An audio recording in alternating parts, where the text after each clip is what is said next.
Picture this: a dusty main street, swinging doors, and inside, golden light, tinkling piano music, and cowboys laughing over whiskey as a beautiful saloon girl blows a kiss from the stage.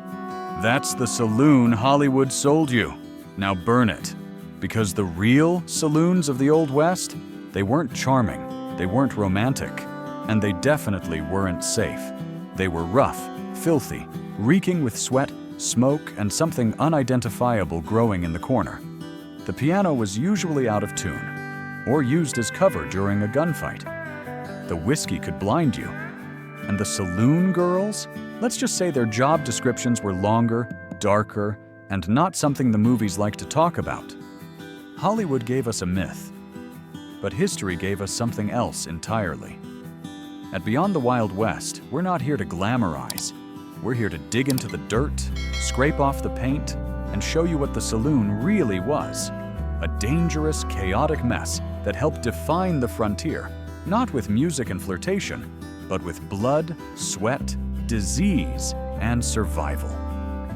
So pour yourself a glass, maybe skip the kerosene, because we're counting down the 10 biggest lies Hollywood told you about Old West saloons.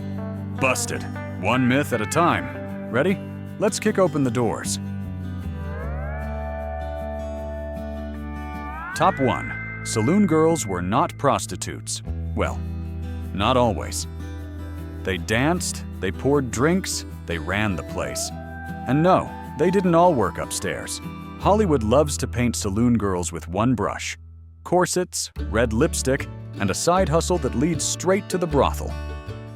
But in reality, most saloon girls weren't sex workers. They were entertainers, workers, and in many cases, survivors. These women were hired to sing, dance, pour drinks, flirt just enough to keep the men spending, and sometimes even break up fights when the booze got too loud. They were called hurdy-gurdy girls, painted ladies, or simply dance hall girls. And their job was to keep customers in their seats and coins on the bar. Sure, some also sold more than whiskey, especially when money got tight or opportunity knocked upstairs, but many didn't.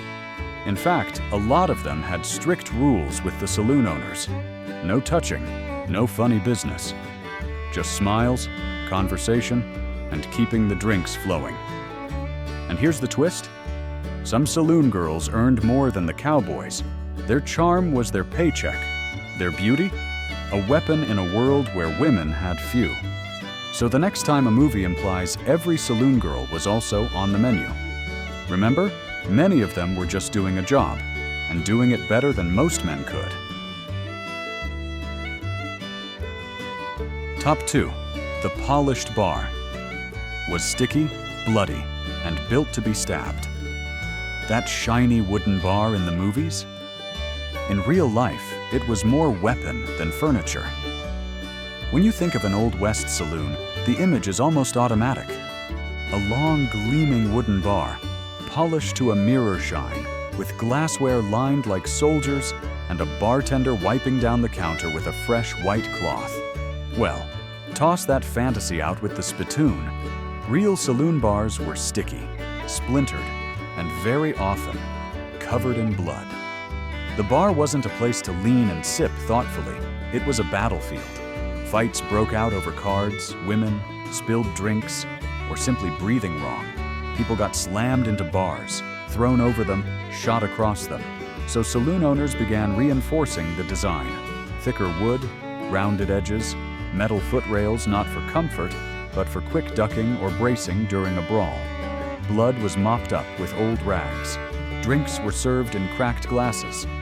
And the infamous white cloth the bartender wiped the counter with? It was probably last night's shirt sleeve. Saloons didn't smell like whiskey and cedar. They smelled like sweat, vomit, cigar smoke, spilled beer, and regret. And if the bar did shine, that was thanks to dried liquor, not furniture polish. So when Hollywood shows a cowboy tossing back a drink and sliding a glass across a spotless counter, just know, in real life, it probably hit a puddle of blood and bounced into someone's boot. Top 3. Saloons didn't just serve whiskey. They sold torpedo juice. If you thought you were drinking bourbon, think again. It might have been kerosene with a splash of hope.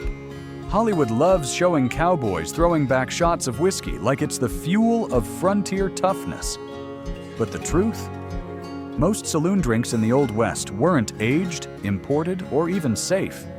They were gut-rotting, sometimes toxic. Chemical cocktails brewed from whatever was lying around. Let's introduce you to torpedo juice. Yes, that was a real thing. And no, it wasn't meant for humans. It was originally a mix of alcohol and additives used to power naval torpedoes. But when frontier folks caught wind of it, they started filtering it poorly and drinking it. The result? Blindness, vomiting, sometimes death. Other common whiskeys were made from wood alcohol, tobacco juice, cayenne pepper, molasses, and even rattlesnake heads for extra kick. Aged in barrels? More like stirred in bathtubs or served straight from a jug labeled XXX. Saloons would give these drinks fancy names: coffin varnish, snakehead, or rot gut, and charge a few cents a shot. If you could keep it down, you were considered tough. If it burned holes in your gut, well, you probably had it coming. So that iconic scene of a cowboy slamming back a smooth shot of bourbon? Yeah, he was more likely downing a mystery liquid that could also remove paint. Top 4. The bartender wasn't just pouring drinks. He was the bouncer, banker, and undertaker. Forget fancy waistcoats and polishing glasses. The real saloon bartender had a shotgun under the bar and a shovel out back. In Western movies, the bartender's job looks simple: pour drinks, clean glasses, maybe duck when a fight breaks out. But in reality, the saloon barkeep was one of the busiest and most dangerous roles in the building. First off, he wasn't just slinging whiskey. He was often the only person in town who could spot a forged coin, break up a brawl, settle a bet, or talk down an angry drunk with a hand already on his holster. Saloon bartenders were part psychologist, part bodyguard, and part accountant. Especially when cowboys came in with a week's pay, they were ready to lose by midnight. But wait, it gets better. Sometimes, when a fight turned fatal, which it often did, the bartender was also the first responder. He might drag the body out back, write a quick note to the local sheriff, if there was one, and then go back to serving drinks like nothing happened. In many towns, bartenders kept loaded guns under the counter, and not for show. Some were ex-soldiers. Others were just the meanest guy who knew how to run a room full of drunk cowboys, gamblers, and desperate men with itchy trigger fingers. So while Hollywood shows a bartender wiping a glass and smirking at a one-liner, the real guy behind the bar was just hoping nobody died before last call. Top 5. Bartenders were the real lawmen of the saloon, forget sheriffs. If you wanted peace, you listened to the guy behind the bar. In every Hollywood Western, the bartender is just background, a nervous man polishing a glass while two gunmen face off. But in the real Old West, bartenders weren't just there to serve whiskey. They were often the only line of defense between a rowdy crowd and full-blown chaos. Saloon keepers had to be part mixologist, part psychologist, and part bare-knuckle brawler. They remembered who had debts, who carried a grudge, and who shouldn't be allowed within 10 feet of a bottle. A good bartender could defuse a fight with a look or a loaded shotgun hidden behind the counter. Some carried pistols under the bar. Others just had fists like bricks. They also had to keep the peace with the real power in town. Ranch bosses, gamblers, traveling outlaws. That meant knowing when to cut someone off, when to pour another round, and when to duck. And let's not forget the bookkeeping. Saloons handled cash, gold dust, land deeds, even poker debts written on napkins. Bartenders tracked it all, sometimes while dodging chairs.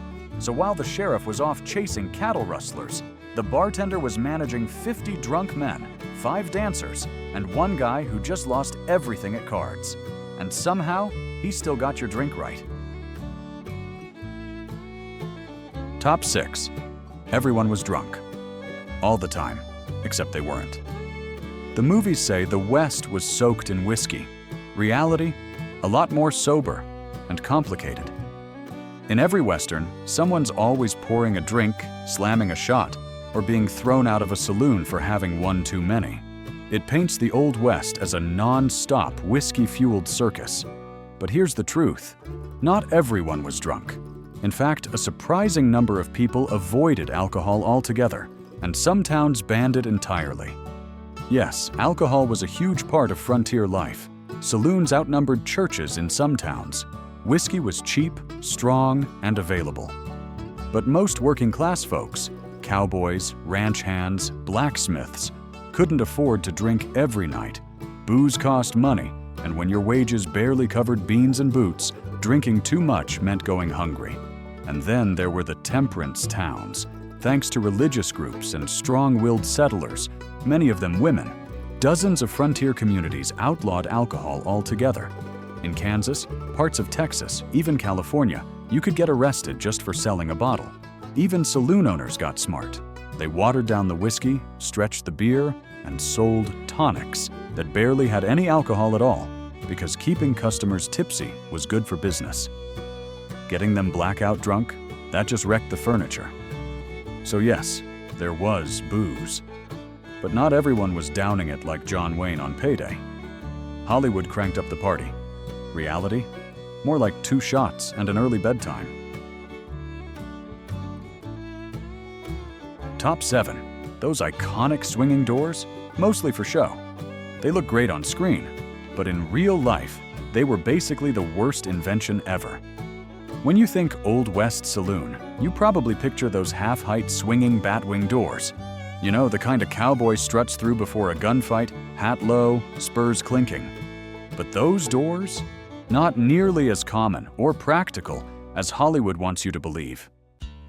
For starters, batwing doors offered zero privacy. Anyone walking by could see straight in or out. That might be fine for dramatic entrances, but not so great when you're trying to keep the dust, cold, rain, or smell of vomit out. Most real saloons used solid doors that locked, especially in bad weather or rowdy towns. And those classic doors didn't do much for soundproofing either. In towns where violence broke out regularly, having a barrier that didn't muffle shouting or gunfire wasn't ideal. The truth? Batwing doors were mostly used in warmer climates, where airflow mattered more than security. Even then, they were often replaced with full doors once the novelty wore off, or the mosquitoes showed up. Here's the kicker. Batwing doors became popular after the Wild West era, thanks to dime novels and early silent films trying to capture that Wild West aesthetic. In other words, they were more about style than history. So the next time a cowboy bursts through those dramatic swinging doors, just know, he's probably walking into a prop, not the past. Top 8. The piano player wasn't playing Mozart or sober. Tickling the ivories usually meant being too drunk to find the right key. Hollywood shows the saloon pianist as a kind of frontier maestro, a classy gentleman playing ragtime with flair, tipping his bowler hat while duels break out behind him. But let's be clear, real saloon pianos weren't serenading anyone. They were surviving. First off, the piano was usually half broken. The keys stuck, the hammers were cracked. The sound? Somewhere between a honking goose and a dying accordion. And as for the player, he wasn't wearing a vest and cravat. He was likely drunk, underpaid, and trying not to pass out before his set ended. Most piano players weren't professionals. They were drifters, gamblers, or old vaudeville washouts trying to make a buck in a place where music was background noise to shouting, swearing, and the occasional brawl. If they played, it was fast and loud, because that's what could be heard over clinking glasses and slammed fists. And no, they didn't play classical. They played whatever kept the mood rowdy enough for people to keep drinking. The sheet music? Usually improvised. Requests? Often shouted and followed by threats. Some were good, most were just loud, and many were paid in whiskey and slept behind the piano. So next time you picture a graceful pianist scoring a romantic saloon scene, remember, he probably smelled like stale beer and played with 3 working fingers. When you picture the Wild West saloon, you probably see swinging doors, a dusty piano, a fight breaking out over a card game, and a mysterious stranger ordering whiskey before shooting someone in the chest. That's Hollywood. The real saloons? Loud, filthy, often lawless, but also full of complexity. They weren't just watering holes. They were community centers, gambling dens, dance halls, post offices, message boards, and sometimes courtrooms. They were places where miners blew their last dollar, where women made a living, and where reputations were built or destroyed in a single night. Saloons weren't glamorous. They smelled like stale beer and sawdust soaked in spit. The drinks were watered down, the fights were real, and the floors were sticky for reasons we probably don't want to know. But they were real. And they were the place where the chaos of the frontier met the grit of survival. At Beyond the Wild West, we're not here to romanticize. We're here to dig past the myths and tell the stories Hollywood left on the cutting room floor.